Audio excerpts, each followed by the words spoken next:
welcome. You're watching NewsX and I'm Vaishali Kohli. Now, amid ongoing unrest following the death of radical youth leader Sharif Osman Hadi, Bangladesh's interim chief advisor Muhammad Yunus on Monday reaffirmed his commitment to holding general elections on February 12, saying the country was determined to restore democratic rights that had been stolen by an autocratic regime. Speaking on the same, Yunus said, and I quote, "The nation is eagerly waiting to exercise their voting rights, stressing that the interim government would ensure a free and peaceful vote." So, of course, viewers, this is the big breaking news that we're sharing with you at this point. And I have Renik Datta joining me with more details. Renik, what more can you tell us?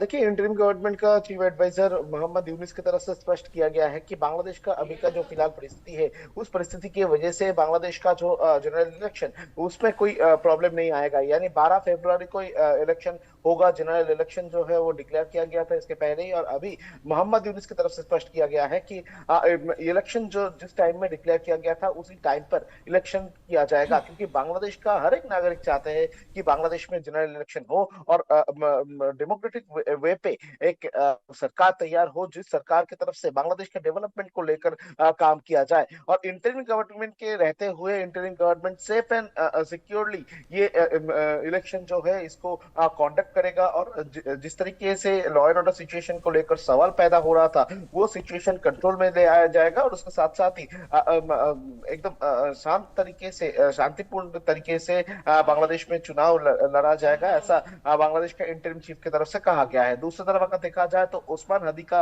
मौत के बाद लगातार बांग्लादेश में जिस तरीके से protest भड़का था और लगातार बांग्लादेश में जो लॉ एंड ऑर्डर सिचुएशन को लेकर सवाल उठ रहा था, उसी जगह से बार बार से सवाल पैदा हो रहा था, क्या 12 फरवरी को ये इलेक्शन करना पॉसिबल है? क्योंकि बांग्लादेश में इस तरीके का अनरेस्ट सिचुएशन के बीच में किस तरीके से इलेक्शन होगा, ये सवाल ही बार बार से सामने आ रहा था। और उसी को ध्यान में रखते हुए इंटरिम गवर्नमेंट का चीफ एडवाइजर मोहम्मद यूनिस की तरफ से अब स्पष्ट किया गया है कि किसी भी हालात पर इलेक्शन होते ही रहेगा।